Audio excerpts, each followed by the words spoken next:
안녕하세요. 반갑습니다. 오늘 이제 생물교육론 문제풀이죠. 시험이 한 140일 정도 이제 남은 시점이고, 그래서 지금부터는 여러분도 잘 하고 있겠지만, 이제 누가 많이 외우는가, 이제 그 싸움이라고 할 수 있습니다. 생물교육론 관련해가지고는 우리가 평가 영역이 이제 6개 영역이 있잖아요. 그래서 골고루 이제 기본적으로 그래도 좀 나오는 편이기 때문에 우리가 이제 교육 과정은 할까 말까 굉장히 많이 망설이고는 있는데, 그래도 2점 정도 수준 이상에서는 한 문제는 항상 이제 나오기 때문에 이제 그 부분에 대한 것도 조금 이제 가려서 이제 봐야 될 것 같고, 그래서 일단 많이 외워야 됩니다. 정확한 이제 용어가 있어야 채점이 되는 거. 그래서 굉장히 이제 답안지를 적은 걸 보면 애매모호하게 그러니까 같은 답에 대한 내용을 지칭을 하고 있는데, 채점을 해주려면 중요한 그 요소나 내용이나 핵심 용어가 들어가 있어야 되는데 그러지 못한 부분이 굉장히 사실은 많습니다. 그리고 답안지를 이제 적는 부분에서도 우리가 이제 서술형이 있잖아요. 그죠? 그럼 서술형에서 작성 방법에서 요구하는 내용 자체를 주어로 해서 명확하게 적어야 되는데, 주어가 없이 이제 답에 대한 것만 쭉 나열하는 경우가 있다 보니까 이제 어떤 부분에서는 채점이 이제 그냥 자유롭게 되는 부분이 있지만, 어떤 부분에서 조금 무엇을 정확하게 얘기하는지를 몰라서 이제 채점이 안 되는 경우들도 있습니다. 그래서 우리가 문제풀이지만 여러분들 이제 문제를 예습을 하면서 풀게 되잖아요. 그죠? 그때 조금 문장으로 서술을 하는 거를 연습을 해야 되죠. 그래서 계속 많이 적어봐야 좀 빨리 나중에 적을 수도 있고, 그리고 이제 글을 적는 것 자체가 이제 연습이 사실은 이제 돼야 할 부분이 되겠습니다. 문제풀이 반은 다른 것보다 중요한 것이 예습을 안 하면 안 되죠. 그 예습을 하라는 것은 이제 문제를 일단 풀어봐서 내가 정확하게 알고 푸는 문제, 그리고 이거는 뭐 이론이라든지 이론서를 봤을 때 이 관련된 내용을 내가 못 봤던 문제가 있을 수가 있겠고, 아니면 굉장히 애매모호하다, 정확하게 잘 모르겠다, 이런 것을 이제 나름 표시를 이제 해놓은 상태에서 수업을 받고 해답에 대한 것을 해서 이제 강의를 듣고 피드백을 이제 관련된 부분을 다시 이제 복습을 하는 형태가 되어야 가장 이제 학습의 효과가 높다라고 할 수 있어요. 문제를 안 풀어온다는 것, 안 풀고 답을 듣게 되잖아요. 그럼 나중에 내가 알고 있는지 모르고 있는지를 떠나서 그게 이제 제가 해설하는 것에 대한 것에 막연한 이제 부분에 대한 것이 용어가 이제 생각이 사실 나잖아요. 그래서 푸는 거지, 나중에 다른 주제로 적용이 돼서 나오게 되면 못 풀어내죠. 그래서 문제풀이는 무조건 예습을 합니다. 그래서 기본적으로 한 주에 한 20문제에서 25문항 정도가 나갈 겁니다. 그래서 예습을 꼭 해와야 됩니다. 그리고 이제 7, 8월 두 달에 걸쳐서 8주 수업으로 이제 깔려 있습니다. 그래서 7월에 일단 오늘 7월 5일이잖아요. 5일, 12 이렇게 4주간 수업을 할 겁니다. 4주간 수업을 한 다음에 8월 2일은 휴강을 합니다. 제가 강 선생님한테 같이 전화해서 2주를 같이 휴강을 해서 애들을 좀 쉬게 하니까 강 선생님은 진도 관계로 자기 절대 뺄 수 없다고 하셔서 그럼 저 혼자 쉬겠다고 해서 일단 저는 휴강을 하겠습니다. 그리고 8월 이제 9일부터 해서 9, 16 이렇게 하면 4주가 나오죠. 그러니까 8주가 나옵니다. 근데 제가 생각하기에는 8주 이제 문항수를 굉장히 제가 중복된 문항을 조금 많이 작년에 비해서 뺐어요. 그래서 150문항으로 돼 있지만 이론하고 같이 이제 수업을 하면 8주간 딱 맞힐 수는 있습니다. 근데 우리가 그냥 끝나면 좀 아쉽잖아요. 그죠? 그래서 모의고사를 한번 할 생각입니다. 그래서 9월 달로 넘어갈 생각은 없고 수요일 날, 그래서 8월 28일 수요일 날 모의고사를 먼저 친 다음에 직강생들은 답안지를 제가 수거를 해 가가지고 채점을 이제 하고 평균을 내서 이날 마지막 수업에서 해설 강의를 하도록 하겠습니다. 이렇게 해서 9주간에 9번 수업을 해서 마칠 계획이고, 그리고 다음 주 12일이잖아요. 12일 금요일에는 어, 6월 30일이죠. 윌비스에서 이제 실전 모의고사를 실제 현장감 있게 학교를 빌려서 쳤습니다. 그래서 우리 생물 학생들도 100명 이상이 제가 응시를 한 걸로 알고 있어요. 그래서 생물 교육론만 해설을 이 시간에 하도록 하겠습니다. 그러면 실전 모의고사를 치지 않은 학생들도 있잖아요. 그죠? 뭐 문제 자체가 홈페이지에도 공개가 되어 있다고 하고, 그리고 제가 오늘 보니까 문제가 남아 있어요. 그래서 가져왔으니까 실전 모의고사 치지 않은 학생들은 오늘 수업을 마치고 나서 문제를 받아가서 문제를 풀어옵니다. 그러고 난 다음에 이제 해설을 이제 듣는 것이 좋을 것 같아요. 그래서 다음 주 금요일 날 윌비스 모의고사죠. 6월 30일 날 친 윌비스 모의고사에 저는 다음 주 금요일 날 해설을 하고 강 선생님은 아마 이번 주 일요일 날 해설을 하신다고 했어요. 그래서 답안지는 이미 이제 줬고, 그리고 해설은 수업 문제풀이 듣는 학생들에게만 제공하는 걸로 이제 합의가 됐습니다. 그래서 다음 주에 하겠다는 거. 그러니까 시험을 실제 친 학생들 자기 답안지 있잖아요. 가지고 오세요. 채점하게. 그래서 다음 주에 이렇게 진행을 하도록 합니다.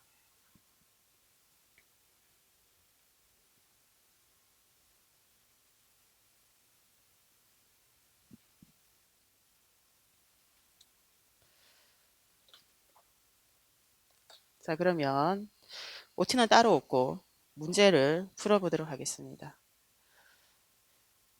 자, 예상 문제 들어가기 전에 작년 기출 문제죠. 작년 기출 문제다. 제가 이제 시험을 이제 치는 당일날 문제가 이제 평가원에 올라오면 어떤 이제 내용에서 나왔는지에 대한 것을 쭉 한번 이제 보는 이제 부분인데, 논술형이 있었음에도 불구하고 굉장히 쉽게 나온 해였습니다. 작년 같은 경우에는 누구나 다 이제 생각을 했을 때 좀 쉬웠다는 느낌을 많이 받았을 거예요. 그럼 어떤 불안감이 있냐면 쉽다는 것은 다른 사람도 쉬웠잖아요. 그럼 내가 실수를 하면 성적차가 많이 나게 돼 있어요. 그래서 굉장히 쉬웠다. 그래서 정말 성적을 잘 받는 학생이 있고, 쉬웠음에도 불구하고 시험 치고 나서 돌아와 보니까 실수를 너무 많이 한 거예요. 그러면 생결혼에서 2점, 3점씩 나간 애들은 실제로 이제 장수생의 경우에서는 이제 커트라인에서 맴돌았지 그거를 1차 합격을 하지 못한 학생이 굉장히 많았어요. 그래서 요인을 작년에 오랫동안 이제 수업을 받은 학생들에서 떨어진 학생들이 생결혼을 너무 못 쳤다. 너무 생각보다 쉽게 나왔는데 너무 어렵게 생각을 해서 좀 못 쳤다는 얘기를 좀 많이 했습니다. 굉장히 쉽고, 그리고 자료의 탑에 대한 힌트가 굉장히 많은 문항들이 있었어요. 자, 풀어보도록 하겠습니다. 자, 2015 개정과학과 교육과정에서 과학 탐구 실험의 이제 과목에 대한 내용 체계 중에 일부와 그리고 교사의 대화 내용이다. 사실 이것만 봐도 그냥 문제를 다 풀 수 있습니다. 풀 수 있죠. 그래서 내용 체계라는 것은 우리가 이제 교육 과정을 보게 되면 첫 번째 성격, 두 번째 목표, 세 번째가 내용입니다. 그 내용 안에 보면 내용 체계가 있고 학년 군별로 성취 기준이 단원별로 제시가 되어 있는 형태죠. 그래서 2015 개정에서는 이 내용 체계를 보게 되면 영역과 핵심 개념, 그리고 일반화된 지식, 내용 요소, 여기 옆에 기능 해서 5개로 이렇게 구분을 세분화해서 하고 있습니다. 첫 번째 여기 제시가 자료에서 나와 있는 역사 속의 과학 탐구를 보게 되면 기억은 비어져 있어요. 근데 핵심 개념이니까 이제 용어, 명사형의 용어가 들어가 있고, 일반화된 지식은 이 핵심 개념에 관련해서 어떤 것을 배우는지를 문장으로 진술을 하고 있습니다. 그래서 중략이 되어 있고, 과학 수행 과정에서 무엇을 경험한다라고 되어 있고, 과학자의 탐구 방법 중에서는 연역적 탐구가 있잖아요. 그럼 여기서 보면 탐구의 다른 형태가 되겠다.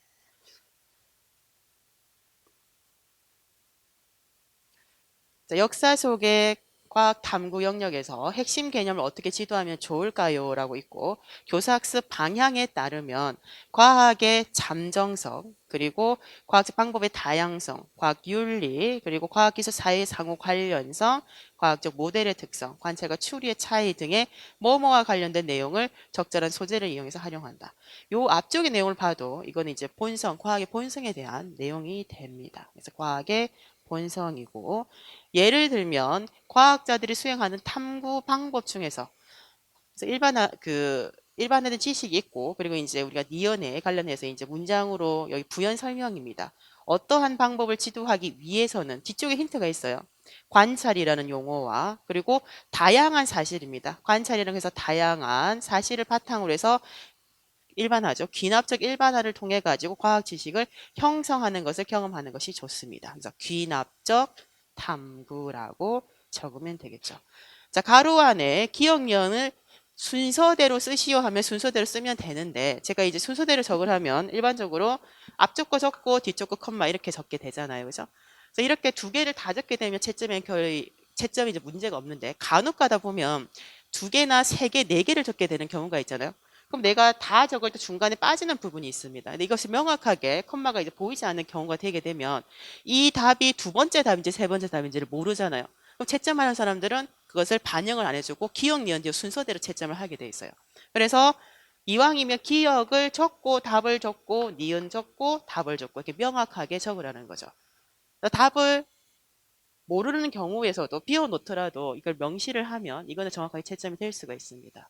조금 정확하게 적는 연습을 해야 되겠다. 관련해서 과학탐구 실험을 보겠습니다. 과학탐구 실험은 2015 개정 과학과 교육과정에 처음으로 신설된 과목이 되겠습니다. 그래서 2009 이전에서는 없던 과목입니다. 과학탐구 실험은 고등학교에서 고등학교 학생들이 이제 배우는 과목이고, 일반계 고등학교,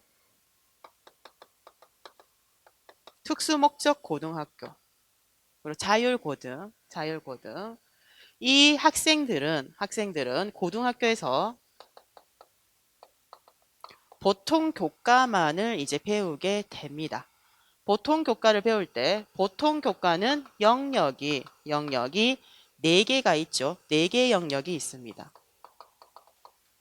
기초, 탐구, 체육예술, 생활,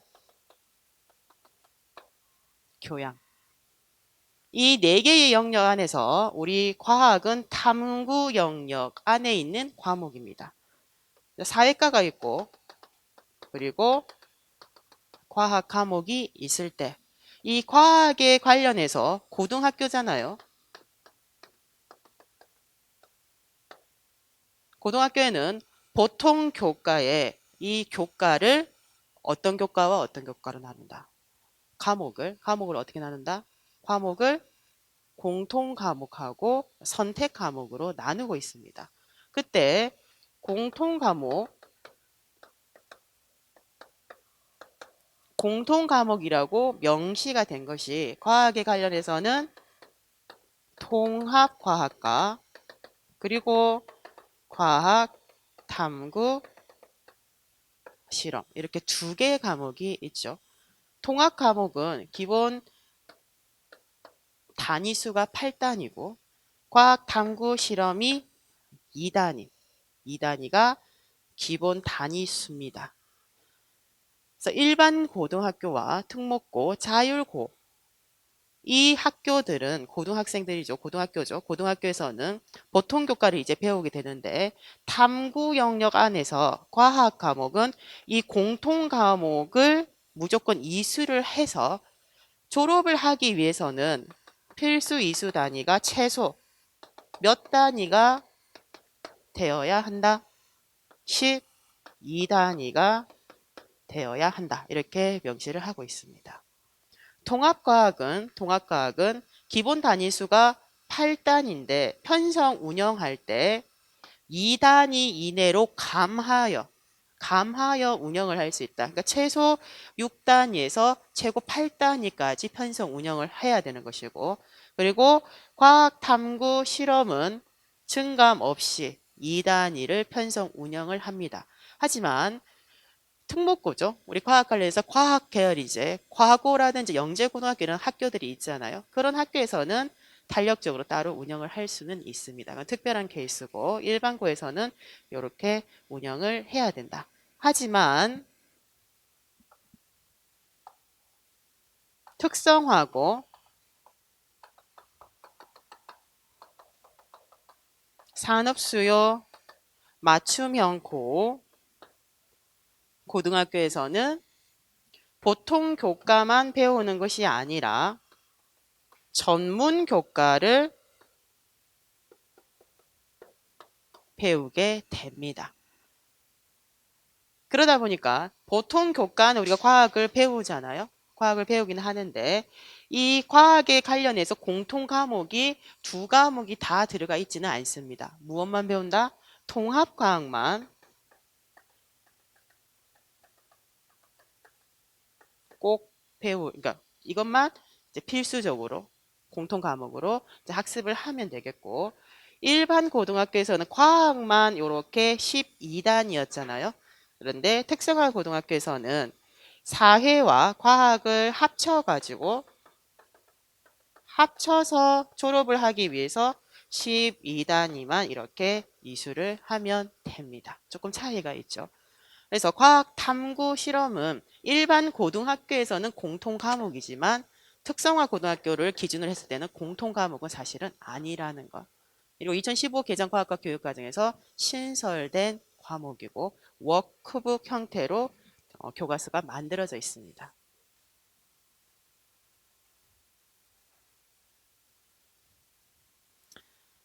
역사 속의 과학 탐구, 조금 전에 이제 나왔던 이제 표고, 두 번째가 이제 생활 속의 과학 탐구입니다. 그래서 과학적 태도라는 것이 핵심 개념으로 일반화된 지식이 세 가지가 있고, 그리고 두 번째 이제 핵심 개념으로 과학 탐구의 과정, 그리고 마지막에 첨단 과학 탐구, 이렇게 해서 제시가 되어 있는 단원이다. 단원별로 세부적인 이제 성취 단원명이라든지 성취 기준은 쭉 한 번 정도는 이제 여러분들이 읽어봐야 될 부분이 되겠습니다.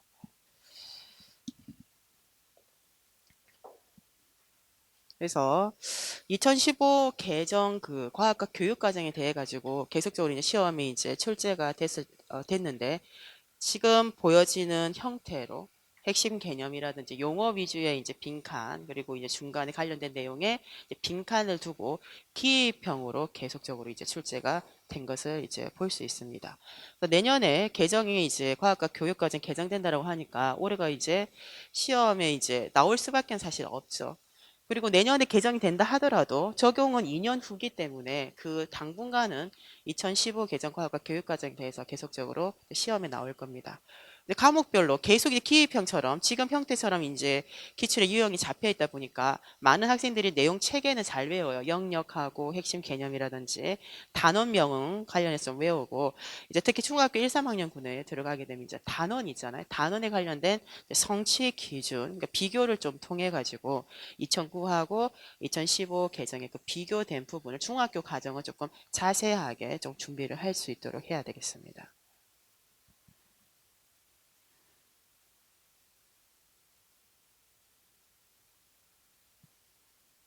두 번째 보겠습니다. 9번이죠. 그러니까 서술형 문항입니다. 다음은 왜 사막에 사는 식물은 열대우림에 사는 식물보다 잎이 작을까에 대한 학생들의 설명. 학생들이 의문을 이제 생성을 했고, 그 의문을 해결하기 위해서 설명을 했죠. 설명을 이제 하게 되는 거. 그리고 학생이 이제 설명을 두 학생이 했는데, 여기에 관해서 교사들이 나눈 대화입니다. 대화 먼저 보겠습니다. 김 교사는 학생들은 종종 하나의 생명 현상을 다른 관점으로 설명할 때가 있어요.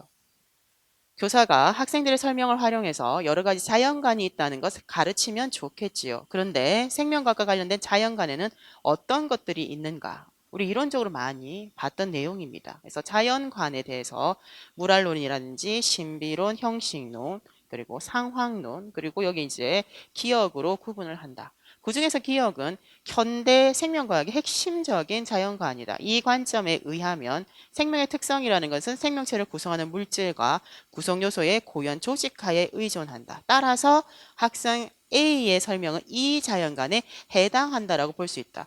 이 문장을 이제 보게 되면 답이 여기 들어가 있어요. 이 학생이 뭔지는 모르지만 설명이 여기에 해당하는데 그 근거, 왜 그렇게 판단했는지 이유를 여기에 지금 이렇게 적어놨잖아요. 그럼 답을 적을 때 이걸 이용을 해야 되는데 모르겠어 어떻게 적었는지. 그러니까 유기체론적 이제 자연관이 나오니까 본인이 아는 지식 중에서 창발성이나 시스템적 특성을 가지고 논을 쓸 수도 있습니다. 근데 포인트는 제시되어 있는 자료에 있는 것을 우선으로 적는 것이 좋죠.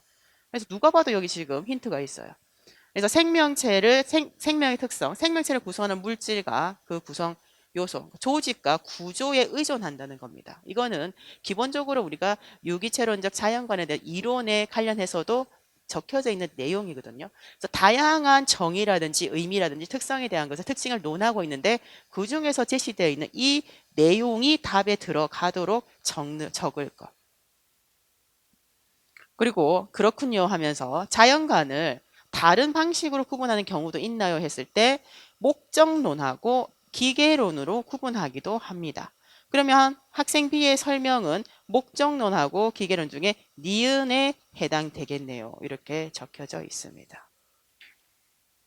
이걸 봐도 여기 다 여러분 나는 다 나오고 다 나왔어요. 유기체론적 그렇게 분명 적은 학생도 있을 겁니다. 눈치가 빠른 학생들은. 자, 그럼 학생 A가 어떻게 답을 했냐면 잎의 크기를 결정하는 유전자가 다르기 때문이다. 그러니까 유전적 프로그램의 차이, 유전자의 그 차이를 가지고 이렇게 원인을 제시를 했습니다. 이것이 이제 원인이고 잠정적으로 제시를 한 거죠. 그럼 이것이 원인. 그럼 이것은 드러나는 것은 잎의 크기가 다른 것. 이렇게 되는 거죠. 그죠? 사막에 사는 식물은 작은 잎을 발현하는 유전자를 가지고 있고, 그래서 잎이 작고 열대우림에 사는 것은 큰 잎을 발현하는 유전자를 가지고 있어 잎이 크다. 이렇게 설명을 하고 있고, 학생 B를 보겠습니다. 서로 다른 환경에서 각각 효과적으로 살아가기 위해서 이 문장만 봐도 효과, 용어가 나오면 목적론적 설명이구나. 그래서 뭐뭐 하기 위해서. 그래서 지금의 현상을 원인으로 해가지고 미래에 내가 필요한 어떤 기능, 용도로 설명하고 있는 것은 목적론적 설명이다라고 얘기했어요. 그래서 건조한 사막에 사는 식물들이 체내 수분을 보존하기 위해서 이런 이제 기능으로 이렇게 설명을 하고 있고, 그리고 물이 풍부한 열대우림에 사는 식물은 광합성 효율을 높이기 위해서 이렇게 제시를 합니다. 작성 방법을 보게 되면 괄호 안에 기억에 해당하는 여기에 자연관을 제시하고, 그럼 여러분들 답을 처음에 어떻게 적어야 되냐면 여러분들도 문제를 보면 줄을 그을 거잖아요. 기억에 해당하는 자연관을 적어야 되고 그것의 관점, 이유, 해당하는 이유, 근거를 관점과 관련지어 설명할 것. 이렇게 나와 있고 니은에 해당하는 자연관 제시하고, 그리고 힌트가 여기 나와 있어요. 학생 B의 설명이 인과적 설명으로 적절하지 않는 이유. 인과적이라는 것은 원인과 결과로 설명해야 되는데 적절하지 않다는 것은 원인과 결과로 나와 있지 않다는 거잖아요. 이것만 봐도 이게 기계론이 아니라는 것을 알고 목적론으로 사실 이론을 알면 적을 수 있는 내용이다. 그럼 여러분들 답에서 들여쓰기가 되어 있고 괄호 안에 기억에 해당하는 자연관 이렇게 적어도 되고, 아니면 기억에 해당하는 자연관은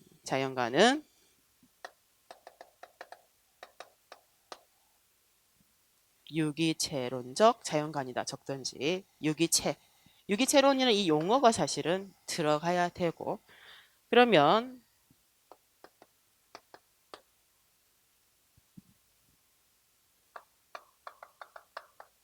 그 이유는, 그 근거는 간단하게 적으면 그 용어는 다 들어가야 돼요. 그 이유는, 또는 학생 A의 설명이 유기체론에 해당하는 이유는, 자세하게 쓰면 이렇게 되겠죠. 학생 A의 설명이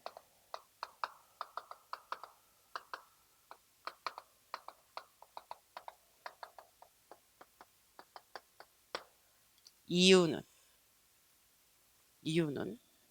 그러면 제가 얘기했던 무엇을 가지고 적어야 된다? 여기에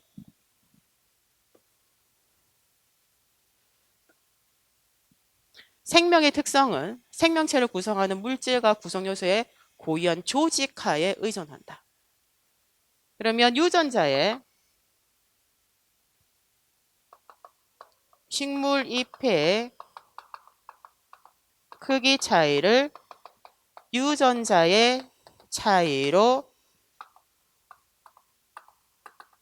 설명했죠.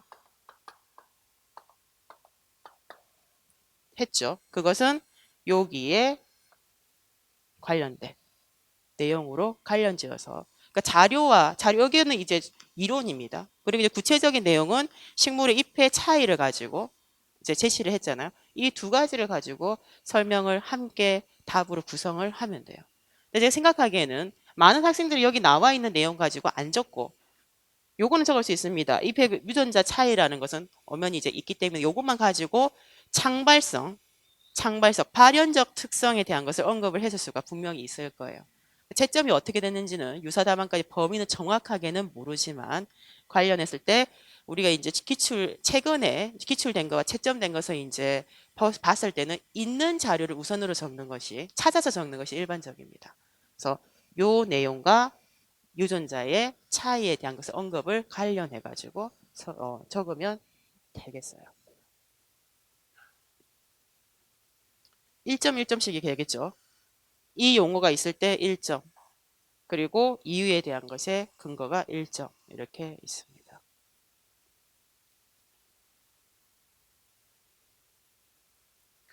두 번째,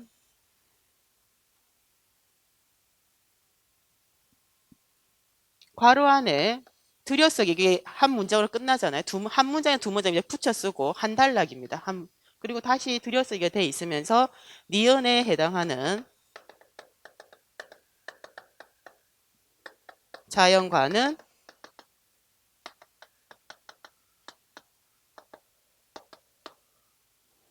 목적론이다. 학생 B의 설명이 인과적 설명으로 적절하지 않은 이유는, 이게 이제 주어죠. 이유는 그 다음에 여러분들이 적어야 돼. 답을 적는 겁니다.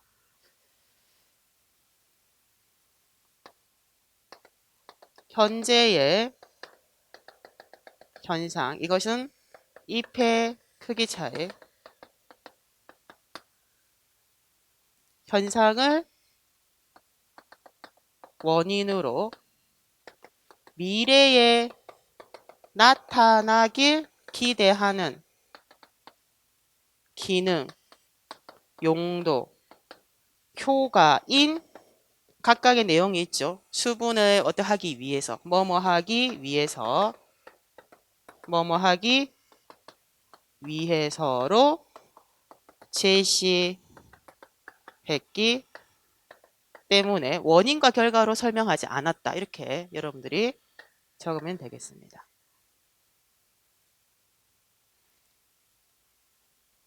현재의 현상을 원인으로 해서 미래에 나타날 기대하는 기능이라든지 용도, 효과, 목표 등으로 표현을 한 것. 이것이 이제 목적론적 설명에 대한 내용의 특징이죠. 이거는 이제 이론이고, 제가 이제 가로를 쳐서 이렇게 제시를 한 거는 관련된 내용을 같이 적어야 돼요. 구체적으로 적으라는 겁니다. 이론 플러스 제시되어 있는 자료 내용. 그래야 채점이 명확하게 됩니다. 생각보다 관련된 작성 방법에 나와 있는 조건들이 있잖아요. 작성 방법을 주어로 쓰고 그리고 관련된 답을 서술을 해야 되잖아요. 그러니까 적으려고 하면 다른 내용을 적을 공간이 사실 많이 없어요. 우리 시간이 굉장히 많이 걸리는 것을 알 수 있습니다.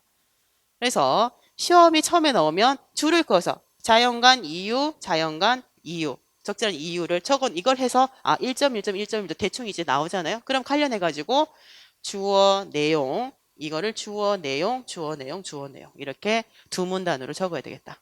또는 불안하면 앞에 점을 이렇게 찍어가지고 문단을 좀 구분을 해가지고 적어도 상관은 없습니다. 정확하게 적을 거.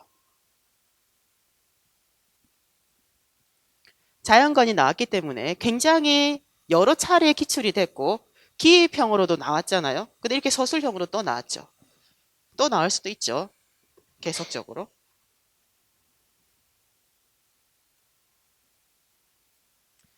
자, 자연관이라는 것은 우리가 어떤 것을 이제 자연관이라고 하는가?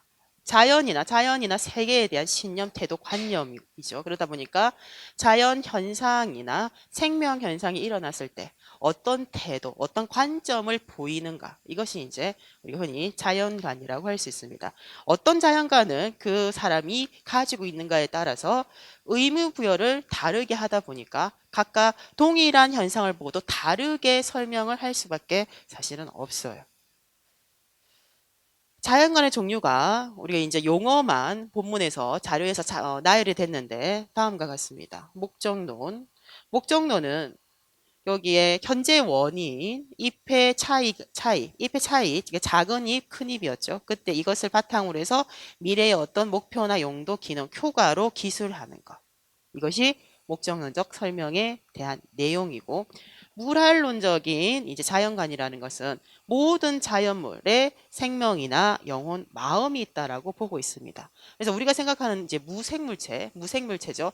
바위라든지 뭐 나무라든지 물론 나무는 이제 거기에 있지만 바위라든지 다른 이제 강이라든지 자연물 자체가 다 살아 있다. 그래서 정령, 마음을 가지고 있다라고 이제 보고 굉장히 과거의 고대에 굉장히 그런 것들을 이제 좀 우리가 신앙적으로도 많이 생각을 했잖아요. 어떤 정령이 있다라고 이제 보는 겁니다. 모랄론적인 자연관이고, 그리고 이제 신비론이라는 것은 종교적인 이제 내용으로 신을 인식하려고 하는 부분이고, 형식이라는 것은 이상학적인 신조입니다. 플라톤이 관련해서. 상황론이라는 것은 형식론과 대비돼요. 이거는 이제 형식이라는 것은 절대적인 지식이 있다는 이런 관점으로 나중에 나아가게 되는데, 상황론이라는 것은 변화하는 상황에 따라서 변화를 이제 본질로 보고 있습니다. 그래서 변화하는 여러 가지 상황에 따라서 이런 현상들을 관련지어서 맥락 속에서 해석하는 것. 이것이 상황론이 됩니다. 기계론은 과학혁명과 이제 더불어 가지고 근대 과학에서 이제 기계론이 굉장히 인정을 많이 받게 되었습니다.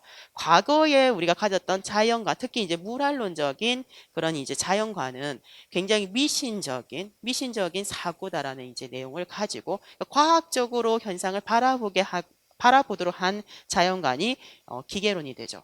기본적으로 기계론이라는 것은 전체 자연이라든지 생명 현상을 보이는 하나의 전체가 있게 되면 그 전체는 그러니까 구성 요소들로 구성이 되어 있다라고 보고, 그리고 이 하나의 전체를 하나의 기계로 보고 있습니다. 하나의 전체가 기계로 작동을 하기 위해서는 부분을 구성하고 있는 구성 요소들이 각각의 개인적인 기능을 드러내고 이제 그것들이 맞물려서 톱니바퀴가 돌아가듯이 전체로 이제 드러난다. 그러다 보니까 전체는 부분의 합과 같다라는 관점을 가지는 것이 기계론이고, 특히 자연 현상을 이제 설명하는 부분에서는 왜 과거의 물활론적 사고가 굉장히 오랫동안 지배를 했었는데 미신적인 이런 이제 그 관점을 없앴냐라고 이제 얘기를 한다면, 모든 것들을 원인과 결과, 인과적인 관계에서 설명을 이제 하게 됐다는 것이죠. 근데 이제 문제가 되는 것이 두 번째 보게 되면 생명체에 대한 이제 내용입니다. 기계론은 기본적으로 물리학을 전공한 사람들이, 기본적으로 물리학을 배운 사람들이 기계론적 관점을 굉장히 많이 가지고 지지를 하게 됩니다. 그래서 어떻게 얘기를 하냐면, 물리학이나 특히 이제 화학 같은 경우는 굉장히 예전부터 관련해서 지식이라든지 이론이라든 것이 굉장히 오랫동안 이제 오랜 세월을 걸쳐 가지고 학문이 발달을 하는 그 부분이었고, 우리 생명에 관련된 생명과학은 굉장히 사가 굉장히 짧습니다. 상대적으로 봤을 때. 그래서 뒤에 나왔다고 볼 수 있죠. 그럼 이 지식을 어떻게 볼 것인가? 그럼 기존의 화학이나 물리학에서의 그 원리나 법칙으로 이것도 설명이 가능하다라고 생각을 했어요. 그래서 기계론적 입장이기 때문에 이 생명체의 생명 현상이라는 것은 굉장히 복잡해 보이지만은 이들을 구성하고 있는 물질로 들어가게 되면 근본적으로 죽어 있는 그 물질과 다름이 없다라는 내용입니다. 그래서 환원주의적인 관점으로 해서 이제 접근을 해가지고 파악을 하게 됩니다. 그래서 생명체 생명 현상이라는 것도 물리학하고 화학의 바탕을 두고 있기 때문에 이것의 기본적인 법칙이나 원리로 설명 가능하다. 치환할 수 있다, 환원할 수 있다, 이렇게 설명을 하고 있죠. 하지만 어떤 부분에서는 설명이 되지 않는 이제 생명 현상들이 나오기 시작합니다. 설명할 수 없는 부분. 그래서 시험에도 언급이 됐지만 발생에 관련해 가지고 성게에 이제 이세포기를 가지고 실험을 한 유명한 그 과학사가 있습니다. 그래서 기계론적인 이 관점을 가지고 그 발생학적인 설명을 하려고 하면 이세포기를 반반 이제 실로 묶어 가지고 이제 묶어 놨잖아요. 그럼 이들이 어떻게 발생을 할 것인가? 전체는 부분의 합과 같기 때문에 각각 전체에 관련된 모양에서 반달 모양으로 2분의 1씩 발생을 할 거라고 예상을 했지만 실제 실험 결과하고는 일치하지 않았어요. 완벽하진 않지만 거의 전체의 이제 비슷한 수준으로 각각이 다 이제 발생이 된 것을 이제 보게 됐습니다. 이러한 것들의 그 발생에서의 방향성에 대한 것들은 기계론적 관점으로 설명을 하지 못하는 것, 이것들이 점점 많아지기 이제 시작을 하게 됩니다. 그래서 여기에 살아있는 유기체와 관련된 과정을 설명하지 못한다는 이제 약점이 있고, 그리고 이제 이 기계론이 이제 지배적으로 많이 이제 사용이 될 때 이것을 설명하기 위한 기계론이 한계잖아요. 이것을 이제 대안으로 나오게 되는 것이 생기론이 나오게 됩니다. 그래서 생기론은 생명 현상은 살아있는 유기체에만 존재하는 어떤 특별한 물질 상태나 힘에 해당하는 생기력에 의해서 조절된다.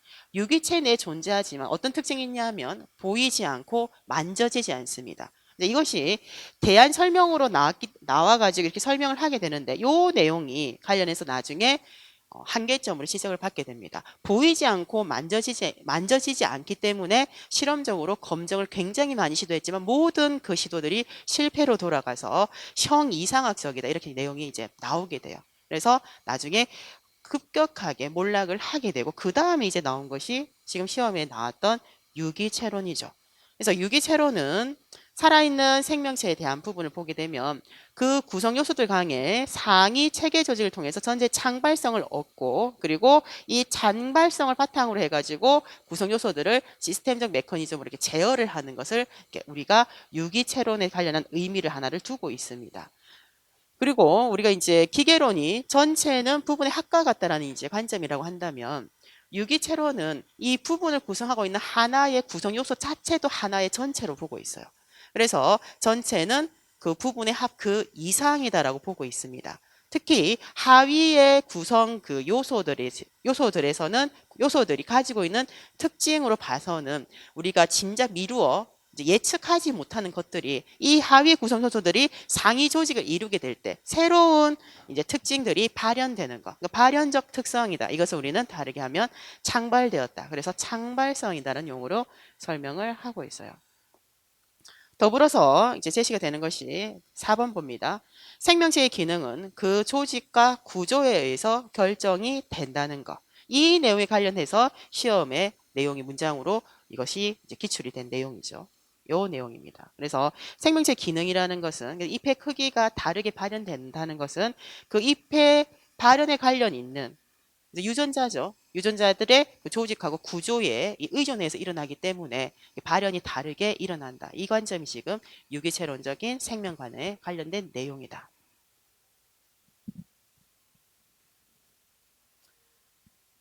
창발성과 시스템적 특성은 시험에 그 시스템적 특성이 한 번 이제 나온 적이 있고, 창발성에 관련해서는 한 두세 번 정도는 기출이 됐습니다. 그래서 창발성에 대한 용어는 굉장히 사실은 우리가 명확하게 사실은 여러분들이 기억을 하고 있어야 될 내용이죠. 장발성은 구조화된 체계에 있습니다. 그러니까 하위의 수준 요소들에 대한 지식으로부터는, 근데 그들이 가지고 있는 특징을 가지고서는 예측할 수 없었는데, 이들이 상위 수준으로 이제 통합이 되다 보니까 새로운 속성이 나타나는 것, 이것을 창발되었다라고 하고, 이 관련된 내용을 명사형의 창발성, 발현적 특성으로 우리가 많이 용어를 사용을 하고 있죠. 그래서 1번, 2번, 3번은 같은 내용인데 여러 이론서나 관련된 책에서 조금 다른 표현으로 서술을 하고 있습니다. 지금 그럼 현대 진화학자들은 왜 창발이 일어나는가? 그거에 대한 부분을 전적으로 유전적 변이하고 선택의 문제라고 언급을 하고 있는데, 관련해서 1, 2, 3번 중에서 하나를 명확하게 기억을 할 수 있도록 합니다.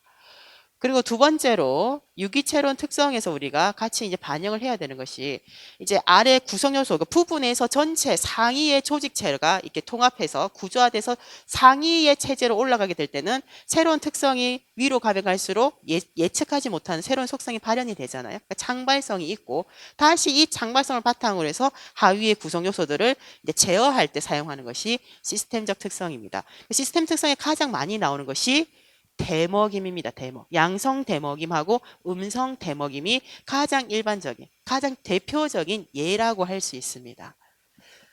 그래서 생명체가 자신의 구성 요소와 그 요소의 상위 조직과는 물론이고 그 주변 환경과도 동력학적인 상호작용을 통해서 복합적으로 작동하는 시스템 복합체이다. 그래서 예를 적으시오.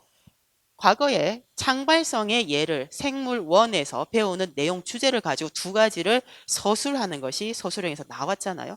그러면 여러분들에게 시스템의 특성에 우리가 예를 생명과학 1에 준하는 내용으로 두 가지를 예시를 드시오 하면 무엇을 적을 것인가? 물질 대사 관련해서 어떤 것도 모든 것들이 다 시스템의 특성이 됩니다. 소화계, 순환계, 그리고 배설계 이런 모든 것들. 특히 우리가 이제 대먹임에 관련된 부분을 얘기를 하다 보니까 여기에 여러 생태계 내에서 일어나는 탄소라든지 뭐 산소 뭐 질소라든지 인이라든지 황이라든지 다양한 이제 여기 영양 영유들이 있잖아요. 그들이 이제 순환하는 과정을 보게 되면 여기에 대먹임을 가지고 이렇게 설명을 할 수가 있고, 그리고 이거 인체 뭐 신경계도 그렇고 모든 기관계에 해당하는 예시가 다 들어가요. 소화계, 여러분들 적고 싶은 거를 소화계, 뭐 순환계를 잡아서 예를 적으면 돼요. 그럼 두 가지를 적으라고 하면 소화계 하나 적고 순환계 하나 적고, 아니면 그들의 통합적인 관계에 대해서 적는다든지, 혈당 조절이라든지, 그리고 나트륨의 조절을 한다든지, 체온 조절이라든지 모든 것들이 시스템적인 특성에 해당이 됩니다. 그래서 굉장히 사실은 많습니다. 그래서 실례를 적으시 하면 대먹임이 관련한 있는 걸 적어야 되겠다. 그럼 굉장히 많아요. 이것들이 시스템 특성에 해당되는 내용이다. 그래서 2교시에 이제 두 문제가 있었는데 제가 생각하기에는 너무나도 기존에 기출이 됐던 내용, 물론 교육과정은 너무 헷갈려서 외우지 않아서 헷갈릴 수 있지만 9번은 틀리면 안 되죠. 그래서 분명히 여러분들 답을 적었을 때 내가 저렇게 상세하게 적었던가를 기억을 하고 적지 못했는 것 같다는 피드백을 오늘 받았으면 문제를 풀 때 좀 정확하게 적는 습관을 길러야 되겠다. 그리고 문제를 꼼꼼히 읽어야 됩니다. 사실. 3교시로 넘어가겠습니다. 1번.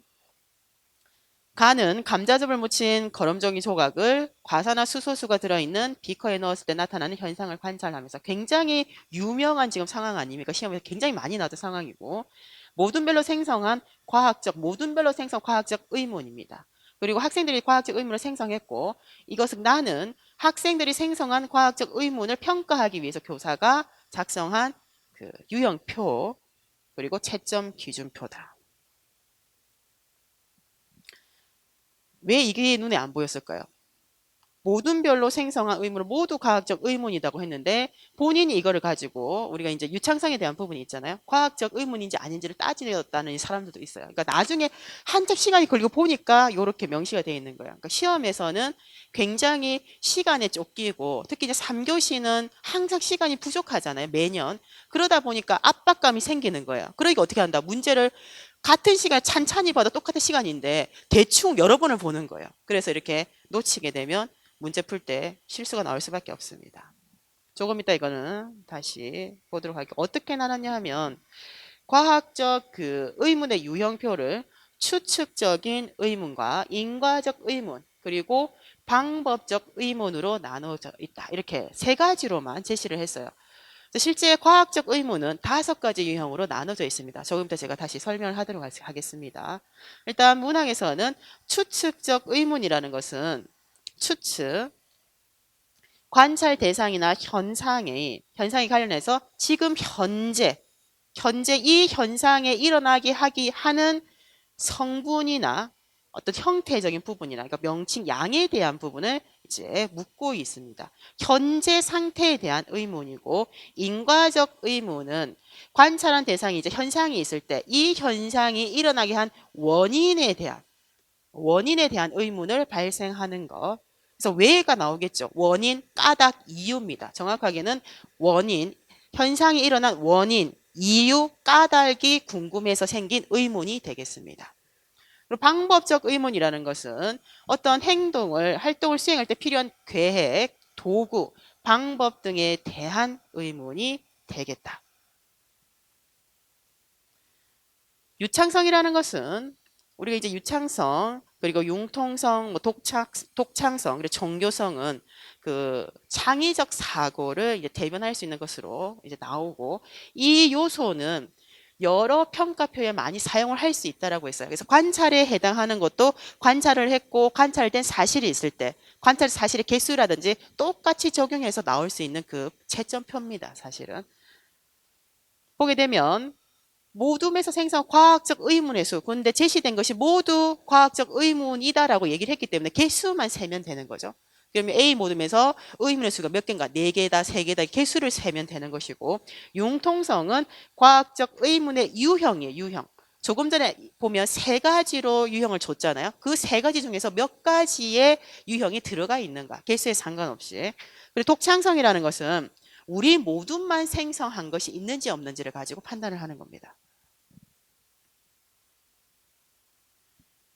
감자즙에 들어있는 것은 무엇일까? 감자즙에 현재 무엇이 들어있는가? 성분을 묻잖아요. 그럼 이것은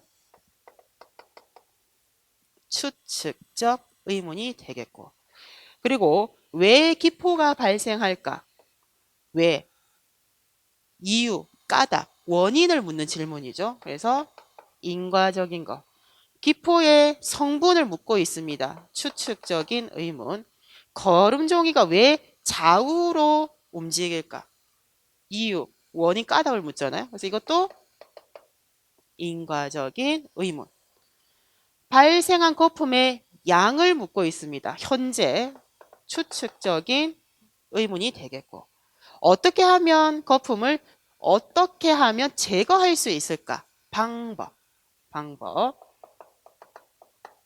거름종이는 왜 떠오를까? 인과적인 의문.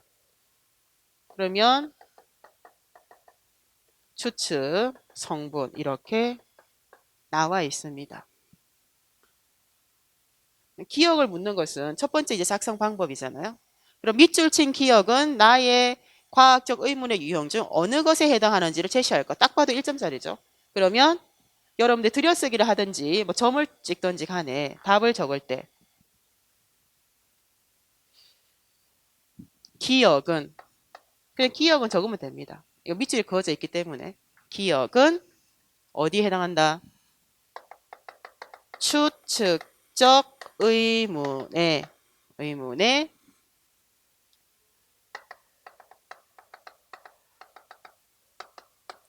1점. 그러면 분명히 채점 이제 문장으로 적을 때 채점을 뭐를 보냐 하면 교사들이 채점할 때 이 용어가 있는지 없는지를 보고 채점하는 겁니다. 이거를 뭐 기억은 안 적고 기억 감자즙에 들어있는 것은 무엇일까 적어서 일단은 어떻게 적든지 간에 이게 용어가 있는지 없는지 가지고 채점을 했겠죠. 그래서 문장으로 우리는 이렇게 적습니다. 두 번째는 모둠 A의 독창성 점수를 제시해라 라고 되어 있습니다. 그러면 두 번째는 모둠 A의 독창성 점수는 몇 점이다.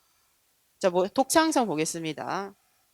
자, 유창성 점수를 일단 구해 봅시다. 자, 모둠 A를 보면 유창성 그리고 융통성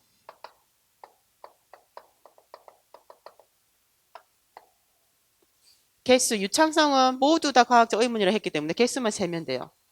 4개 4점이죠. 점수표에 보면 3개 이상이니까 3점이네. 3개 이상이 3점입니다. 3점이고 융통성을 보게 되면 융통성은 유형의 수잖아요. 그럼 추측하고 인과죠. 그래서 2개가 되고 독창성은 다른 모둠이 없는 의문을 제시를 했는지입니다. 이거는 있죠. 그리고 왜 기포가 발생할까? 있고 기름의 성분은 무엇일까? 있고 왜 좌우로 움직일까? 왜 좌우로 움직일까는 없잖아요. 그러면 1개. 그럼 답으로 적을 때 그 근거를 모둠 A가 생성한 의문을 포함해서 설명하라고 했잖아요. 그럼 채점이 이렇게 돼요. 그러면 점수는 1점이다. 여기에 포인트가 있습니다. 1점이다. 그 근거를 적는데 무엇을 포함해라? 모둠 A가 생성한 의문을 포함해라. 그럼 독창성에 해당되는 의문을 적으라는 겁니다. 그럼 뭐가 들어가 있어야 된다? 요 내용이 여기에 문장에 들어가 있어야 됩니다. 걸음종이가 왜 좌우로 움직일까라는 의문은 모둠 B와 C에는 없기 때문에, 모둠 B와 C에서는 생성하지 않았기 때문에 등등으로 표현을 해야 되겠죠. 이거가 들어가 있어야 되는데 포함해서 설명할 것 하면 포함이 안 돼 있으면 없어요. 점수가 없어요. 근데 요거를 적지 않고 이렇게 적을 수 있겠죠. 모둠 A 독창성 점수는 1점이다. 왜냐하면 모둠 A에서 이것을 적지 않고 A에서 하나의 의문, 어떤 것, 이 하나의 의문이 다른 모둠이 없는 것이 하나가 있기 때문에. 그러니까 둘이 뭉실하게 적으면 채점이 분명히 안 됐습니다.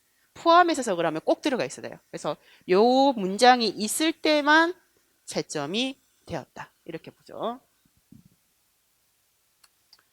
B는 보겠습니다. 유창성이 3. 그리고 융통성이 방법이 유형이 3개잖아요. 3.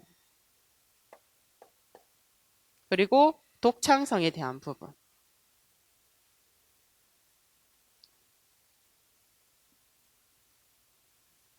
양은 얼마일까?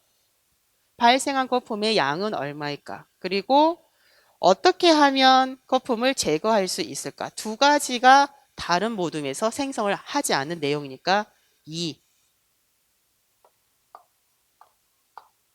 이거 더하기가 잘 안 되네요. 그리고 모둠 C에서는 3개에 3점, 3이죠. 3개 이상은 3점이고, 그리고 융통성을 보면 인과적하고 추측적이잖아요. 2개. 그리고 독창성을 보게 되면 걸음종이가 왜 떠오를까? 그리고 이거는 왜 기포가 발생할까? 무엇일까? 그리고 기포의 성분은 무엇일까? 다른 모둠이 다 생성한 의문이니까 0. 요렇게 됩니다. 그럼 세 번째 묻는 내용이 여러분 적게 되면 모둠 C 중에서 평가 점수가 가장 높은 모둠은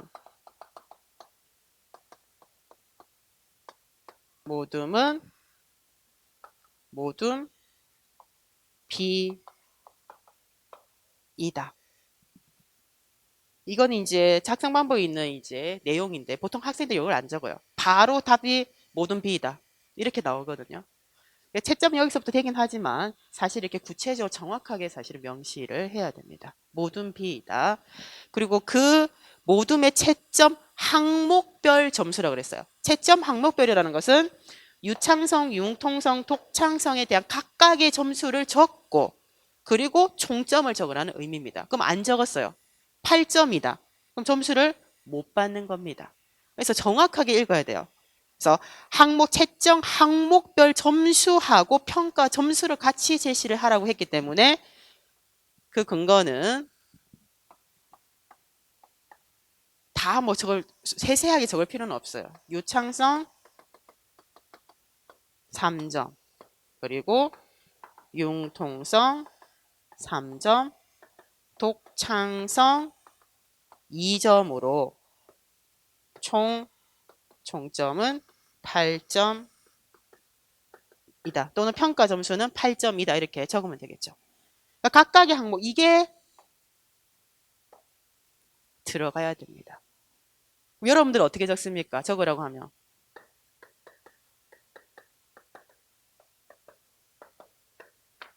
이렇게 적거든요. 이렇게 적어요. 분명히. 많이 적습니다. 물론 채점이 됐겠죠. 그런데 뭐가 3점인지 3점이 순서대로 적었다라고 생각을 하겠지만 그래도 명시를 해주고 서술형이기 때문에 이렇게 풀어서 적는 것이 더 사실 좋은 답안입니다. 채점했겠죠. 분명히 채점을 했을 겁니다. 근데 이렇게 적는 것이 좋지 않다는 거죠. 이렇게 적어야 된다.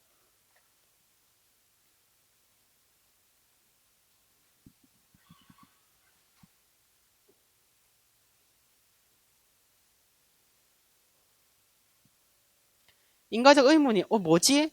처음 보는 이제 형태인데 하지만 굉장히 사실은 쉽습니다. 만약에 그 유형 분석표를 안 주고 인과적 이거를 이론을 가지고 그냥 풀으라고 했으면 굉장히 어려웠겠지만 다 줬잖아요. 그래서 이렇게 이 부분을 줬기 때문에 어려운 내용은 아니었는데 많은 학생들이 점수를 못 받았습니다. 못 받았어요. 자, 과학적 의문에 대해서 보겠습니다. 조금 전에 봤던 인과적 의문은 관찰 현상이 일어나게 된 원인을 알고자 하는 의문입니다. 그러다 보니까 현재 관찰하고 있는 그 대상, 그러니까 현상이죠. 그것이 일어나게 된, 나타나게 된 이유나 까닭, 그리고 원인을 알고자 하는 의문이 되겠다. 여기가 이제 중요한 내용입니다. 잎이 왜 노란색일까? 관련해서 왜라는 것으로 많이 대변을 하고 있습니다. 추측적 의문은 추측이라는 것 자체가 잠정적 설명의 하나의 추측이라는 것은 내가 지금 관찰한 현상을 현재 시점에서 더 알고자 할 때 어떤 부분을 알고자 하냐면 그 현상에 일어나게 한 그 현재 시점에서 어떠한 물질, 성분에 의해서 이런 현상이 나타났을까? 아니면 또 구조적인 특징에 대해서 이런 현상이 나타났을까? 더 구체적으로 알고 싶을 때 만드는 생성하는 의문이 추측적 의문이 됩니다. 그러다 보니까 현재 관찰하고 있는 대상, 현상이 일어났을 때 명칭이라든지 성분이라든지 기능, 구조에 대한 것, 이것이 알고 싶을 때 어떻게 생겼을까? 이름은 무엇일까? 역할은 무엇일까? 어떻게 생겼을까? 그러니까 구조, 그리고 명칭, 역할이 기능이죠. 성분, 양에 대한 것. 세 번째가 시험에 나왔던 방법적인 의문입니다. 현재 관찰한 이 사실을 다른 방법으로 해결하기 위해서 어떻게 새로운 것에 대한 방법적인 계획, 도구, 그런 이제 방법이 궁금해서 생기는 의문. 다 떠올라 있게 하는 방법은 없을까? 좀 더 빨리 염색시키는 방법은 없을까? 그러니까 방법, 도구, 계획 등이 용어 안에 들어가게 됩니다. 자, 그거 빼고도 예측적 의문은 관찰 대상에 조작을 가하는 겁니다. 가해서 이것에 조작을 가했잖아. 이 원인을 가지고 앞으로 어떤 현상이 일어날지가 궁금해서 우리가 하는 이제 생성하는 의문이 예측적 의문이 됩니다. 그래서 이 풀물에 끓이면 어떻게 될까? 그러니까 끓인다는 걸 먼저 끓이게 되면 미래에 어떻게 될까? 궁금한 거. 그리고 식물의 어린 정도에 따라서 액체의 흡수가 어떻게 될까? 조작이 들어갑니다. 여기에 인위적 원인을 가하게 되죠. 이 원인을 바탕으로 해서 미래에 어떤 현상이 나타날지를 궁금해할 때 생기는 그 생성하는 의문이 예측적 의문이고, 그리고 마지막에 다섯 번째 적용적 의문입니다. 적용적 의문은 현재 관찰하고 이 대상의 쓰임새, 적용이니까 응용 적용이잖아요. 쓰임새가 궁금한 거, 용도가. 그래서 현재 관찰한 사실이 일상생활에서 어떻게 사용될 수 있는지를 궁금해하는 겁니다. 샐러리는 한약재로 쓰일 수 있을까? 이 돌은 보석으로 만들 수 있을까? 이런 것들이 가장 이제 대표적인 여기에 적용적 의문의 예가 됩니다. 실제 다섯 가지입니다. 이론적으로는 시험에 나온 것은 세 가지고, 그러니까 예측적 의문하고 적용적 의문도 사실은 있습니다. 그걸 이제 다 평가의 그 분석표에 넣지는 않았고 세 개로만 문제를 낸 거죠.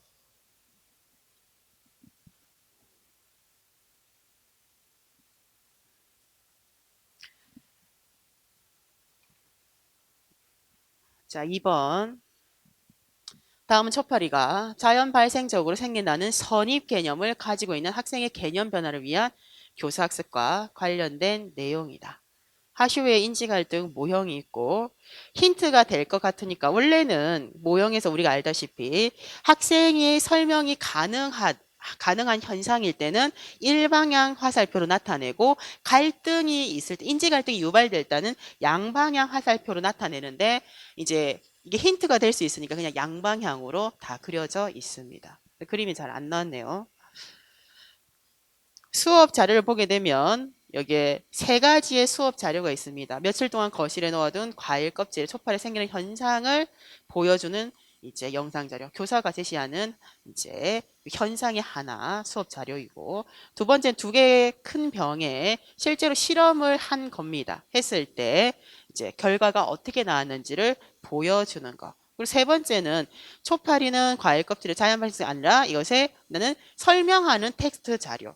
이 내용을 딱 봐도 과학적 개념에 관련된 개념을 설명할 때 사용하는 수업의 자료구나. 이게 순서로 제시가 되어 있죠. 위쪽에는 하슈웨이의 인지갈등 모형이었고 교수 학습 계획은 드라이브의 개념 변화 수업 모형으로 그러니까 짜집기가 되어 있습니다. 그래서 인지갈등 전략과 더불어 가지고 관련이 있는 수업 모형을 두 개를 이제 나타내놨죠.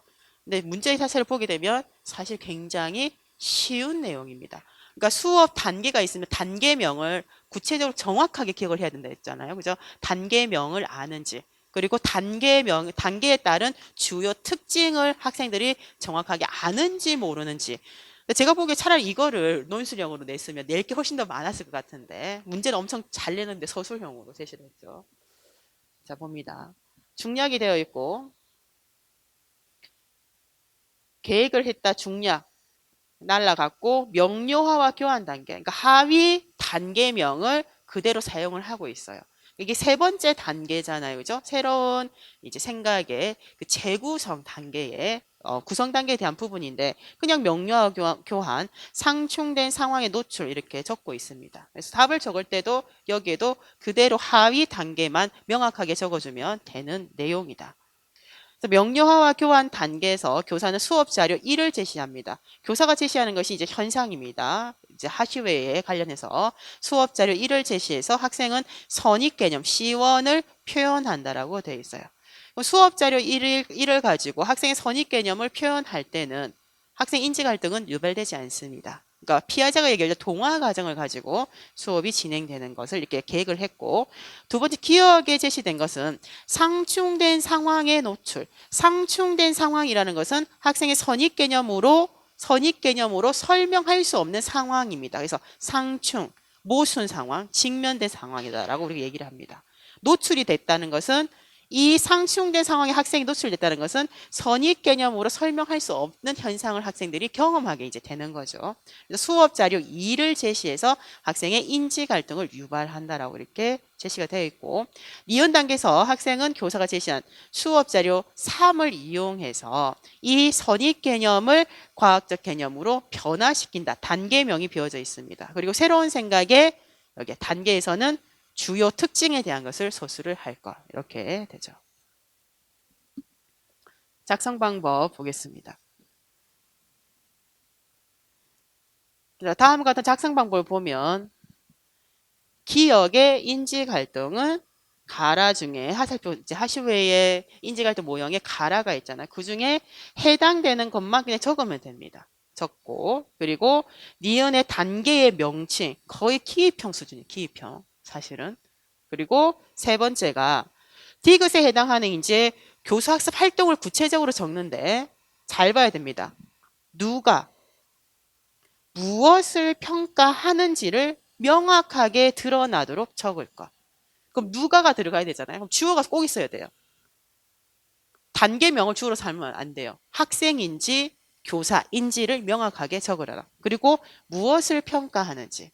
여러분들 많이 헷갈려 하잖아요. 평가는 일반적으로 오이 같은 경우에는 수업을 하고 마지막 단계 형성평가에 준하는 이제 평가인데 이것은 그 성격이 분명히 아니라고 했습니다. 세 번째 단계의 하위 단계입니다. 첫 번째 적어 보겠습니다. 밑줄 친 기억의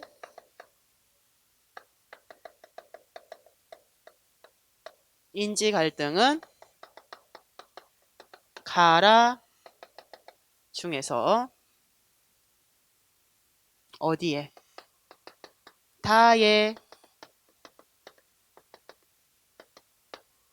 해당한다. 상충된 상황에 노출된 거기 때문에 하슈의 지금 그림에서 C1이 있고 C2, R1, R2가 있습니다. 관념의 세계, 사고의 세계, 그리고 아래쪽에 있는 것이 현실 세계, 실제 세계를 나타내고 있어요. 교사가 R1을 제시합니다. 교사가 제시를 하면 이 R1을 학생은 본인이 인지 구준에 가지고 있는 선입 개념으로 이것을 설명하는 활동을 합니다. 이때는 인지 갈등이 유발되지 않습니다. 본인의 선입 개념이 개념적 안경 역할을 하기 때문에 거기에 준하는 상황으로 설명을 하게 돼요. 그리고 두 번째는 교사가 이 첫 번째 과정을 통해서 학생의 선입 개념이 무엇인지를 확인할 수 있습니다. 그럼 이 선입 개념으로 설명할 수 없는 R2를 교사가 제시를 하게 되면 이 사이에서 갈등 1이 생긴다라고 봅니다. 그럼 이 갈등을 해소하기 위해서는 C2를 사실은 도입을 해야 됩니다. C2는 과학적 개념이죠. 과학적 개념으로. 이 과학적 개념은 이제 생물 속생설에 대한 것에 관련된 내용이고, 이 C2는 R2를 설명할 수 있습니다. 그래서 C1으로는 R2를 설명하지 못했어요. 그래서 학생들은 사실은 본인의 선입 개념에 대한 불만족을 이 활동에서 느끼게 됩니다. 여기 갈등이 생길 때 이 과정에서 불만족을 느낀다. 왜? 문제를 해결하지 못하기 때문에 불만족을 느끼게 되는 겁니다. 자, C2는 과학적 개념인데 이 C2는 내가 알고 있던 그 생각으로는 설명하지 못했던 현상을 설명 가능함을 보여주고, 이것은 무엇도 사실은 R1도 설명 가능한 개념이 됩니다. 생각이 됩니다. 그랬을 때 학생들이 이 C2라는 생각에 대한 것을 객관적으로 이제 바라볼 때 내가 충분히 이해할 수 있으면서도 내가 가지고 있는 기존 생각은 R1만 설명 가능한데 이거는 R1도 설명 가능하고 R2도 설명 가능하잖아요. 그래서 이것으로 생각을 바꿀까라는 이제 학생들의 이제 마음이 생기죠. 근데 바로 바뀌는 것은 사실 아니고 두 개 사이에서도 갈등은 생깁니다. 이 C1이라는 것은 굉장히 오랫동안 내가 일상생활을 통해 가지고 경험한 것을 바탕으로 내가 알게 된 사실이기 때문에 옳다라고 생각을 하고 있는 것이고, 이 C2라는 것은 수업을 통해서 학교에서의 수업을 통해서 선생님이 설명한 지식이기 때문에 쉽고 그럴듯해 보입니다. 타당해 보이죠. 그리고 내가 설명할 수 없는 부분도 설명하기 때문에 좋아 보이긴 하지만 미련을 버리지 못해요. 하지만 이 갈등을 이제 해소를 하면서 나중에는 수업의 결과는 이것만 사실은 남게 되는 형태다. 근데 하슈웨는 인지갈등 모형에 대한 것을 전제를 할 때 학생이 가지고 있는 선입 개념은 과학적 개념의 부분 개념이다. 그러니까 수업을 하게 되면 개념의 확장이 일어나는 형태로 이제 수업이 진행되는 이제 경우가 됩니다.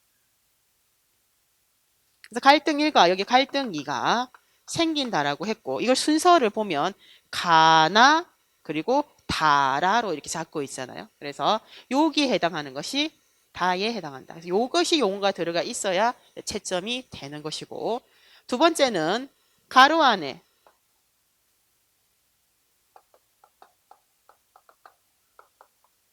니은에 해당하는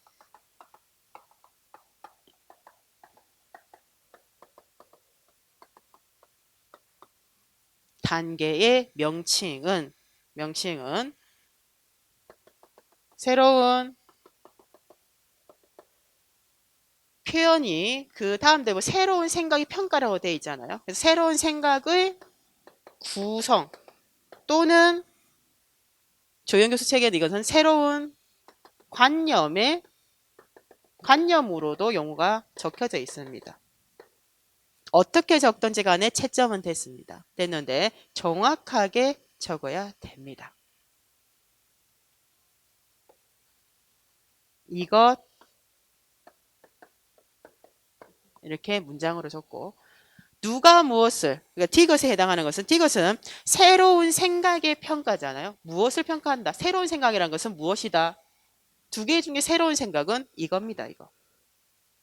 이 부분에 대한 내용이죠. 그러면 그 이전에 니은 단계에서 어떻게 했냐면 수업 자료 3을 이용해 가지고 학생이 선익 개념을 과학 개념으로 변화시켰잖아요. 이 새로운 생각, 과학적 개념에 대한 부분이 이 생각이 얼마나 타당한지를 평가하는 겁니다. 누가 평가해야 된다? 교사가 한다? 학생 스스로 한다? 학생 스스로. 그래서 학생이 스스로가 꼭 들어가야 돼요. 안 그러면 채점이 안 됐습니다. 그래서 누가라는 용어가 있기 때문에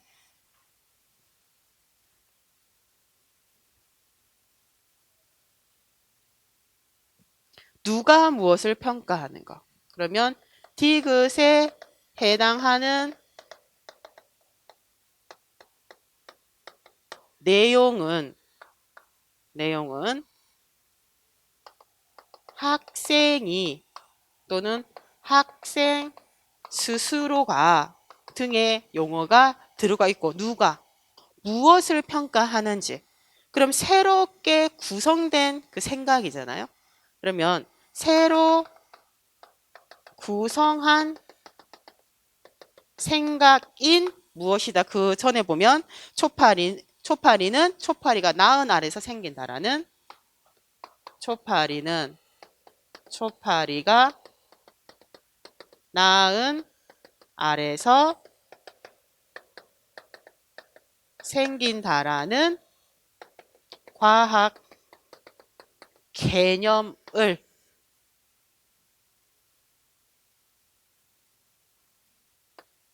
얼마나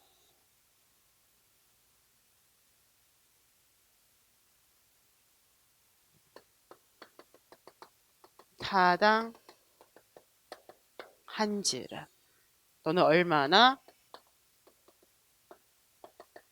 적절한지를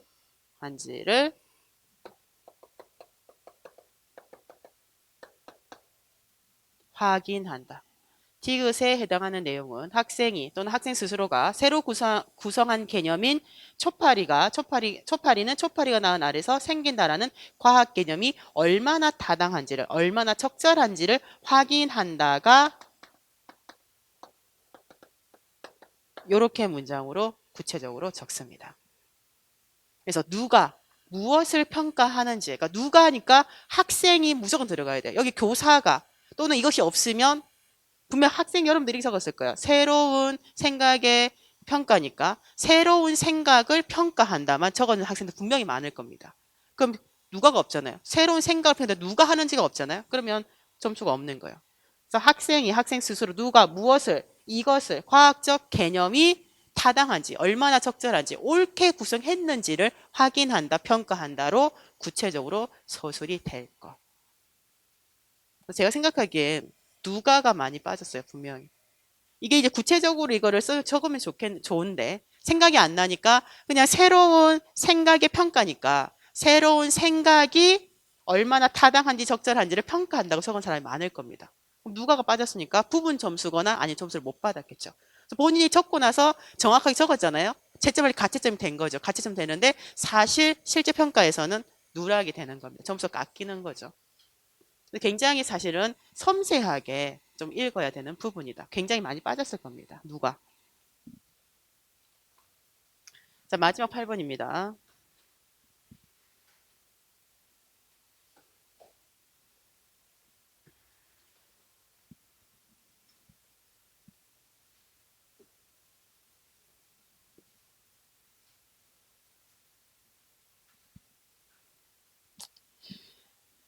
자, 마지막 논술형 문항이죠. 이제 올해부터는 논술형이 없고 이제 기입형하고 서술형 문항만 있습니다.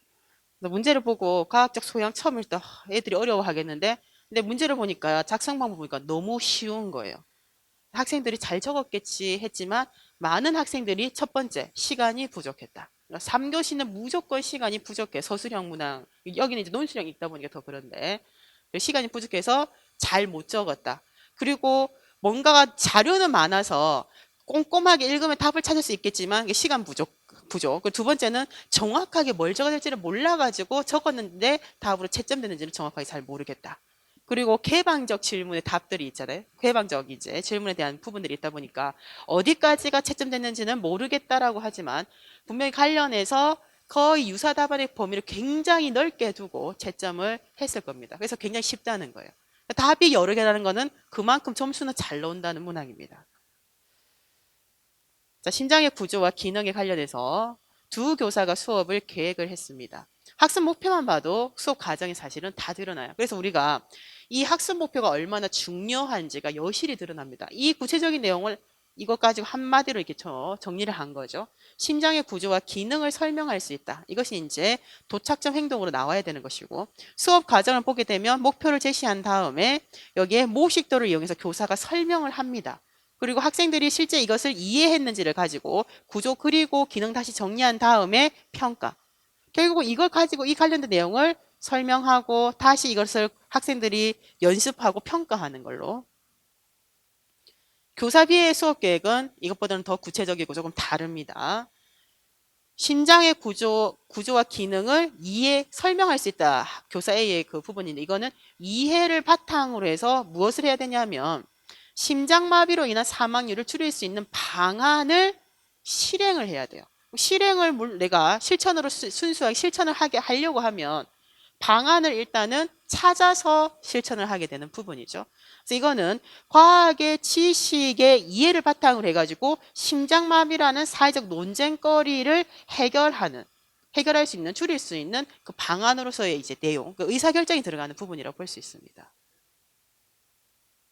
수업 과정은 쭉 보면 교사가 심장마비로 인한 사망률이 높다는 것을 보여주는 그래프, 사망률이 높다 이걸 보여줍니다. 그래서 사회적 논쟁거리에 대한 인식을 하라고 보여주는 부분이죠. 그러면서 심장마비가 일어난 사람을 응급처치하는 장면도 같이 보여줍니다.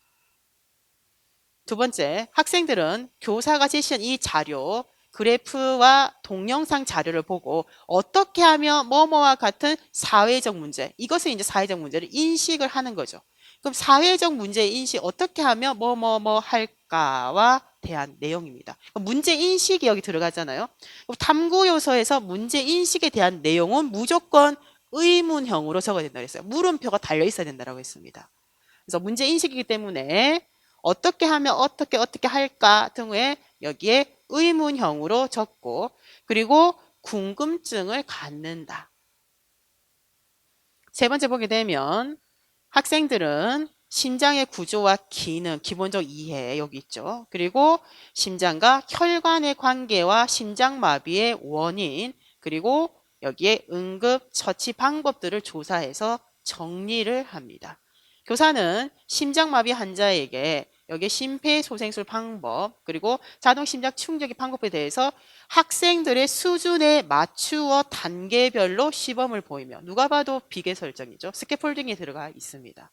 그리고 설명을 하고 이후에 학생들이 서로 도와가면서 실습을 하게 한다. 사회적 상호작용에 대한 것을 여기 제시를 하고 있어요. 학생들은 심장마비로 인한 사망률을 줄이기 위한 실천 방안을 모둠별로 토의해서 결정을 한 후 의사결정을 하고, 그리고 그 방안을 실행한다라고 이렇게 되어 있습니다. STS 수업 모형이죠. STS 수업 모형이 적용되어 있어요. 그래서 보게 되면 STS 수업 모형에서 1번과 2번은 문제로의 초대 단계입니다. 굳이 적으라고 한다면 제시되어 있는 출제는 안 됐지만 STS 수업 모형에 대해서 묻는다면 첫 번째 수업 과정과 두 번째 수업 과정이 여기에 문제로의 초대 과정이고, 그리고 세 번째 관련된 부분을 보면 탐색이죠. 관련된 자료를 조사하고 이제 정리하는 부분. 그리고 교사가 여기에 수준에 맞춰서 시범을 보이고 설명한 후 학생들을 도와가면서 실습하게 한다. 이 부분이 실제 SD 수업 모형 그 단계하고는 직접적으로 관련 있는 단계가 조금 애매모호해요. 왜냐하면 여기에 탐색을 했으면 탐색을 했던 데에 대한 문제에 대한 설명하고 해결 방안을 모색을 하고 여기서 제시를 하는 단계에 있어야 되는데 그 내용에 대한 것은 없습니다. 이것을 단계를 실습하고 그 다음에 요거는 실행이죠. 마지막 단계인 실행 단계로 이렇게 제시는 되어 있어요. 그래서 네 번째 단계 좀 애매모호하긴 하지만 전반적으로 봤을 때 STS 수업 모형을 적용했다라고 보고, 자, 과학적 소양의 수준표는 생명과학 교육론 책 있잖아요. 우리가 예전 나비책이라고 부르던 거.